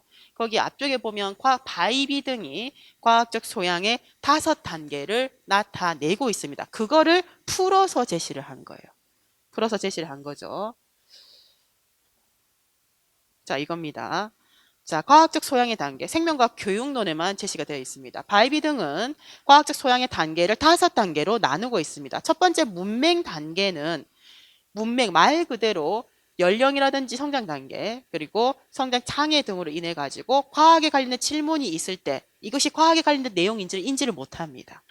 두 번째가 명목, 단순히 과학적 용어, 질문 주제가 과학에 관련된 내용이구나를 아는데 정확하게 몰라요. 그래서 오개념을 가지고 있는 수준이 두 번째 단계입니다. 그리고 세 번째가 기능으로 드러나는 것은 그 한정된 특정 상황에서 과학 용어를 사용하는 것. 그래서 교사가 그 과학교사 A가 수업 계획을 할 때 심장의 구조와 기능을 교사가 설명을 한 다음에 설명한 대로 학생들이 다시 구조를 그리고 기능을 요약 정리를 한 다음에 평가를 받는 거. 그러니까 이것이 제한된 그 특정된 상황에서만 용어를 구조와 기능에 대한 것을 언급하는 정도가 교사 A가 지금 수업 계획을 삼은 것이 3수준이라고 한다면 4수준은 개념 과정이라는 단계입니다. 이것은 하나의 과학 개념을 과정과 탐구 과정과 방법으로 이해하는 수준. 이거는 이제 과학적 탐구 능력으로까지 이제 확대된 형태라고 한다면 다차원입니다. 이것은 맥락 속에서 이해할 수 있다. 이것이 사회적 맥락이라는 것이 살아가는 일상생활에서 불거지는 개인적이고 그리고 사회적 공적인 문제를 인식해서 적용 응용해서 풀어낼 수 있고 의사결정하는 단계. 그래서 5단계라고 볼 수 있어요. 이거를 바탕으로 문제를 구성을 했습니다. 그래서 이거를 풀어서 첫 번째 수준이 관련을 지을 수가 없다. 그러니까 공부를 아예 배우지 못했거나 뭐 장애라든 여러 가지 요인을 인해 가지고 능력이 없는 것이고, 두 번째 과학과 관련이 있다는 것은 알지만 잘 몰라요. 그러니까 대안적 개념을 설명한다. 5개념을 가지고 있는 수준. 세 번째 수준은 과학적 개념을 획득은 하는 겁니다. 그러니까 지식에 대한 것만 획득하는 수준이고, 네 번째는 지식을 획득하고 이것은 이제 탐구 능력, 그러니까 실험에 적용은 할 수 있는 거. 그리고 다섯 번째가 이해를 바탕으로 해서 사회적 상황이죠. 사회적 논쟁거리에 대한 것을 연계를 해서 해결 방안을 마련하고 실행할 수 있는 다차원의 수준이 여기죠. 그러니까 교사 A는 3수준, 교사 B는 여기에 5수준에 해당하는 수업을 계획을 한 겁니다. 자, 논술형은 짜임새 있게 구성해서 논술할 것. 1점으로 보통 우리 과학과에서 배정이 되어 있습니다. 짜임새 있게 이제 구성해 논술하는 것은 서론, 본론, 결론이고, 본론에 해당하는 것은 문제에 해당하는 것을 단락을 나눠가지고 적으면 됩니다. 문단을 나눠가지고. 그러면 서론은 전체적으로 봤을 때 뭐가 가장 많이 나온다? 과학적 소양 함양이 나오잖아요. 그럼 여러분은 서론으로 무엇을 적겠는가? 만약에 제가 이거를 답을 논술형을 적었다면 과학적 소양 함량이 우리 과학과 교육관에서 언제부터 중요하게 다뤄졌는지에 대한 것을 언급하겠어요. 또는 2015 개정 과학과 교육과정에서의 그 일반 목표 있잖아요. 일반 목표에 대한 것을 언급을 하든지 과학적 소양을 그 함양한다는 것의 중요성, 그러니까 교육과정과 연계를 짓든지 전반적인 교육에서의 2007 개정부터 과학적 소양 함양을 굉장하게 강조를 해왔다. 과학적 소양이라는 것은 과학 지식뿐만 아니라 지식을 바탕으로 해서 이것을 탐구를 하고 더 나아가 가지고 사회적 논쟁거리에 적용 응용해서 이러한 것들이 과학적 의미, 이것이 굉장히 중요하고 수업에서 다루어져야 한다. 이것은 이제 서론을 적겠다는 거죠. 그래서 여러분들 서론을 뭘 적은지 모르겠어요. 서론. 그리고 본론은 이렇게 적고. 그래서 결론은 항상 결론은 용어가 있을 때 1점으로 채점이 된다고 했습니다. 그래서 결론은 교사들이 수업을 동일한 수업 주제를 다양하게 수업 계획을 할 수 있는데 과학적 소양 수준을 봤을 때 이렇게 여러 가지로 할 수 있다. 그럼 어떤 것이 학생들에게 더 과학적 소양을 신장시킬 수 있겠는지, 교사의 이러한 것이 이제 열심히 교사 이렇게 방향을 잡아줘야 된다 등등으로 결론을 맺으면 되겠어요. 1점으로 됐고, 우리가 이제 실제 풀어야 될 문제는 두 번째부터 있습니다. 괄호 안에 그 문제 인식된 거. 그러면 심장마비로 인한 사망률이 높다는 그래프를 보여주고 응급처치를 하는 동영상을 보내줬어요. 그럼 이것을 가지고 학생들은 무슨 생각을 할 수밖에 없겠습니까? 어떻게 하면 심장마비로 인해서 인한 사망률을 줄일 수 있을까와 관련된 문제 인식입니다. 그래서 무조건 의문형으로 나타낼 거. 다르게 표현을 해도 상관은 없어요. 근데 다르게 표현할 여지가 없어요. 영어가 다 나와 있어요. 제가 생각하기에는 여기에 기억에 적절한 사회적 문제는 이렇게 따옴표를 쳐가지고 심장마비로 인한 사망률을 줄일 수 있을까? 줄일 수 있는 방법이 있을까? 등등으로 표현을 할 것. 답이 하나가 아닙니다. 이거는 이 수준에 관련된 주제를 벗어나지만 않으면 채점이 됐어요. 그러니까 아마 대부분 이 부분은 맞았을 겁니다. 근데 의문형으로 제시를 안 했으면 답을 채점을 안 해줬겠죠. 그리고 밑줄 친 니은에 해당하는 거. 밑줄 친 니은이 보면 마비로 인한 사망률을 줄일 수 있는 방안입니다. 실천 방안이잖아요. 니은이 그 방안을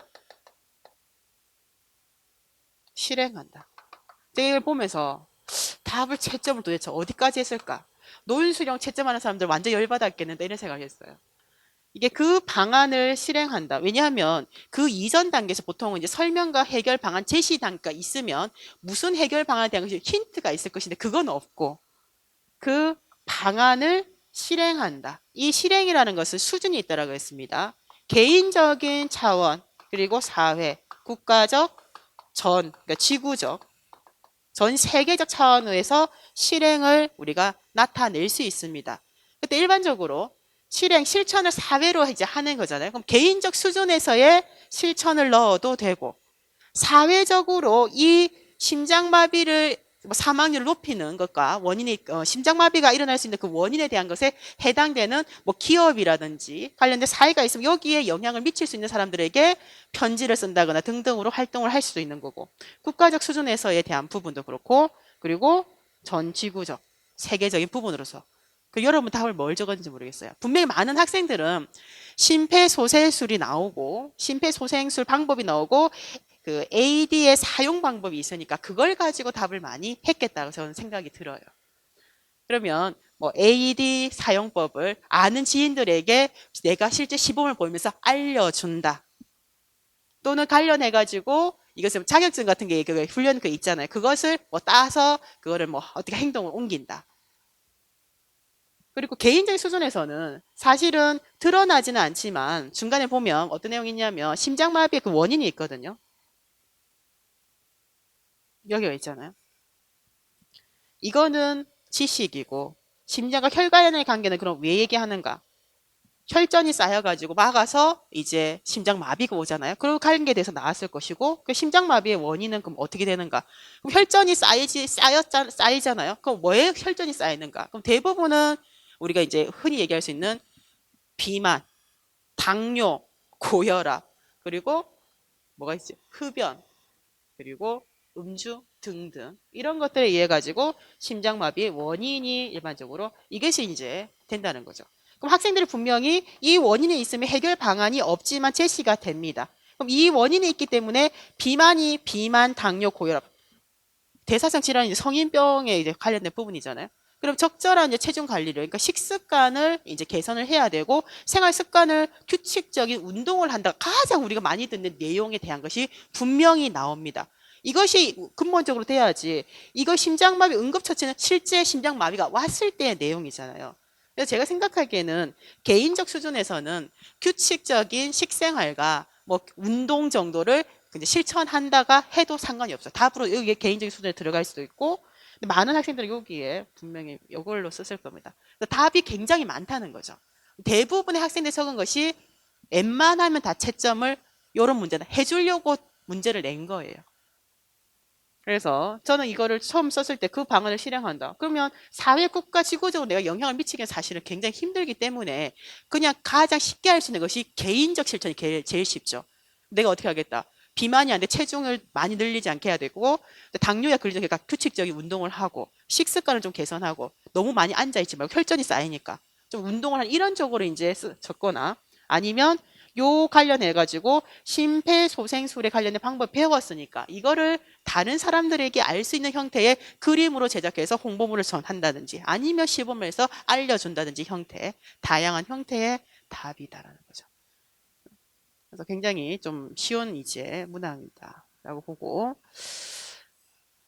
교사비의 수업 계획이 비고체키가 나옵니다. 사회문화적 이론을 반영하고 있다. 수업 내용 두 가지를 이론적 근거와 함께 제시할 것. 자, 여기에서 찾는 거잖아요. 교사비의 수업 계획에서. 그럼 여러분들은 어떤 과정을 가지고 제시를 했는지 모르겠어요. 동영상을 보여주고, 그리고 의문을 갖고, 그리고 이제 조사해서 정리를 하고, 이 적혀져 있는 것 자체가 이 모둠별로 어떤 활동이 구체적으로 어떤 활동을 했는지가 상호작용에 대한 것이 표현이 돼 있으면 되는데 닫아놨잖아요. 그럼 누가 봐도 네 번째는 다섯 번째를 가지고 적을 수밖에 없어요. 네 번째는 너무 뚜렷하게 일단은 과정에 들어가 있습니다. 수업 과정 4에서 교사가 여기에 그 심폐소생술 방법과 그 심장 충격기의 사용 방법에 대해서 요 부분입니다. 요 문장이 꼭 들어가야 돼요. 하나. 이거는 찾아서 관련해서 찾아라고 그랬잖아요. 이론적 그 수업 내용과 이론적 근거를 함께 적으라고 그랬어요. 그럼 수업 내용 하나. 그럼 이것은 이론적 근거는 무엇이다? 비계라는 용어가 꼭 들어가야 됩니다. 비계. 핵심은 비계예요. 비계.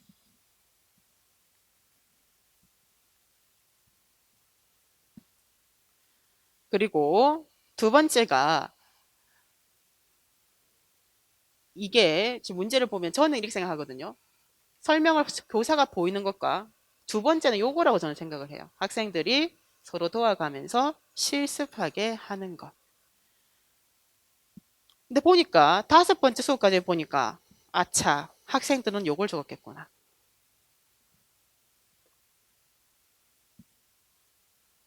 요 부분을 분명히 적었겠구나. 토의라는 것에 함정에 빠졌어.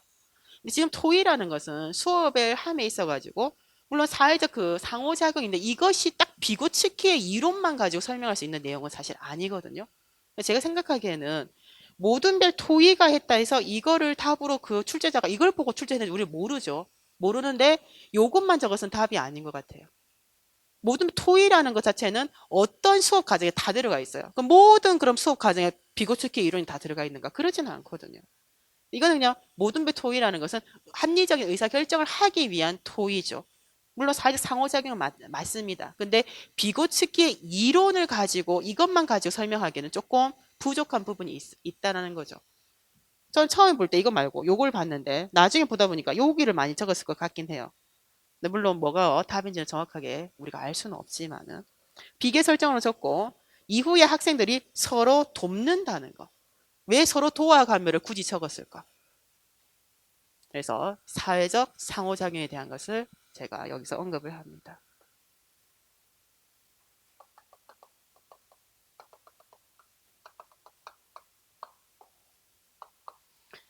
서로 도와가면서 실습하게 한다. 교사가 시범을 보인 후에 서로 돕는다는 것은 그러니까 이질적으로 구성된 모둠이 그러니까 학습 능력이 이제 다른 학생들이 있을 수 있기 때문에 서로 협동을 하면서 그러니까 사회적 상호작용을 통해서 수업 목표를 학생들이 이제 도달하기 위해서 행동을 하는 것으로 초점을 맞추는 것이 옳겠다는 겁니다. 비고치기가 나와서 학생들이 뭐 근접발달 영역이라든지 용어가 적을 수 있는 용어가 별로 없어요. 비고치기 이론은 그러니까 근접발달 영역 그리고 실제적 발달 수준과 잠재적 발달 수준 그리고 이제 비계 설정 언어를 매개로 한 사회적 상호작용 수준 정도만 있습니다. 뭐 사적 담화에 대한 내용 언급이 안 되어 있기 때문에 그 중에서 찾아 적는데 요거 두 개를 가지고 언어를 매개로 해서 그러니까 이질적 구성되어 있는 학생들이 있기 때문에 서로 협동을 하여 서로의 그 실습 과정에 대해서 서로 돕는 것, 사회적 상호작용을 부각시켜서 이 두 가지 측면으로 가지고 적으면 될 것 같고 그리고 교사 A와 교사 B의 수업으로 학습 목표가 성취가 된다면 학생들이 과학적 소양 수준이 어디에 도달하겠는가? 교사 A의 수업 계획을 통해서는 제3수준 교사 B의 수업 계획을 통해서 학생들이 학습 목표에 도달을 한다면 제5수준이다. 굳이 제3수준인데 3수준만 적어도 되는데 정확한 거는 적혀 있는 대로 적는 것이 맞아요. 제3수준, 제5수준 이렇게 적으면 될 것 같고, 내용이 과학적 소양의 수준표에서 찾으라는 것이 이거 용어입니다. 5개의 수준 중에서 각각을 찾고 판단한 이유를, 그 근거를 적는데 수업 계획의 내용과 관련지어서 각각 설명해라. 그럼 왜 3수준인가? 왜 5수준인가? 제3수준에 대한 것은 교실 수업 상황에서 과학적 어휘 용어를 사용해서 지식을 설명할 수 있다. 이 내용 그대로 있잖아요. 이 내용을 표에서는 이것이 준거고, 그러면 자료에서 찾아야 되잖아요. 자료에서는 뭐를 보면 되겠어요? 학습 목표 적으면 됩니다. 학습 목표. 학습 목표를 적든지, 아니면 학습, 분명히 이게 논술형이 구체적 적는다고 학습 목표 적고 관련해서 어떤 수업을 했는지를 요약 정리해서 적어서, 그 똑같은 내용이에요. 2번 반복되는 거죠. 무엇을 적든지 간에. 그러니까 이거는 어디 답을 피할 길이 없어요. 그냥 있는 내용 그대로 적으면. 그리고 5수준이니까 개념을, 그러니까 신장의 구조, 기능을 이해하는 것을 바탕으로 해서 이거를 사회적 그 문제인 그 심장마비에 대한 것을 연계를 해가지고 이 심장마비를 해결할 수 있는 방안이 무엇인지를 학생들이 모색하게 했고, 그리고 그거를 개인적으로 그 방안을 실행하는 과정으로 수업을 진행했잖아요. 요거 똑 맞아떨어지죠. 그래서 2가지 적는 겁니다. 여기 수준에서의 내용과 수업 과정에서의 내용. 그러니까 학습 목표에 명확하게 명시가 되어 있고, 아니면 수업 과정을 좀 요약을 해서 적어도 상관은 없겠어요. 그러니까 이거는 그냥 답, 누가 그냥 이것만 정확하게 찾으면 답으로 그 다음은 근거는 거의 대부분 맞춤으로 다 채점이 된다는 거죠.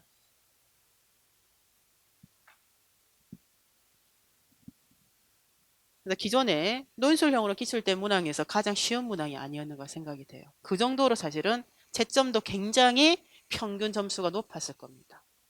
평균 점수가 높았다. 그럼 뭐를 틀렸다? 제가 생각하기에는 비고측기, 요거 아까 얘기했던 거 2가지 고른 것 중에 1개가 틀려서 부분 점수가 이제 나가는 정도가 되고, 나머지는 거의 다 뭐 점수를 받지 않았겠는가. 작년에 너무 쉬웠어요. 올해는 좀 어렵게 내려나?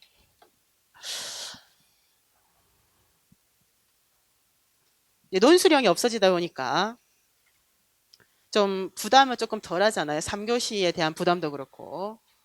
논술을 이제 부담은 좀 덜한데, 이제 문제가 이제 서술형이 나왔을 때 정확하게 적는 연습을 꼭 해야 됩니다. 그래서 그 작성 방법을 먼저 봐요. 문제를 딱 여러분 풀 때 되면 방법이 처음부터 문두부터 해가지고 문두 읽고 발문 읽고 문제를 보지 말고 작성 방법을 먼저 봐가지고 밑줄을 뭘 적어야 될지 핵심 내용을 딱 그어놓고, 그러면 보통 4점이잖아요. 서술형이 지금 4점짜리잖아요. 그러면 3개 아니면 4개예요. 4개를 그어놓은 다음에 쭉 보면 찾는 걸로 해가지고 답을 이제 그렇게 빨리 이제 문제를 조금 파악을 하고 접근을 할 수 있도록 합니다. 제가 생각하기에 작년 문제에서는 진짜 공부를 좀 많이 했으면 교육과정에서 기입형에서 한 1점, 그 귀납적 탐구는 틀릴 수가 없으니까 과학의 본성을 잘못 적었다든가, 아니면 논술형에서 한 1점 정도 날아갔지 않겠는가. 이렇게 그 정도는 나와야 돼요. 그래서 뭐 내용하고 워낙 영역이 넓고 출제에 대한 부분들이 좀 이제 치중되고 그런 부분들이 있지만은 생물 교육론은 영역이 좁고, 그것보다는 문항이 5문제에서 6문제 올해도 나올 겁니다. 그럼 영역별로 거의 한 문제씩이나 겹쳐져서 여러 개 이제 요소가 나올 수밖에 없기 때문에 크게 뭐 준비하는데 어렵지는 않을 거다. 그래서 여러분 지금 이제 남은 시간에는 무엇을 해야 되냐면 기출된 것에 대한 거를 계속 봐야 돼요. 기출된 거. 과거 기출된 것이 무엇이 나왔는지 또 나옵니다. 무조건 기출에서 나올 수밖에 없어요.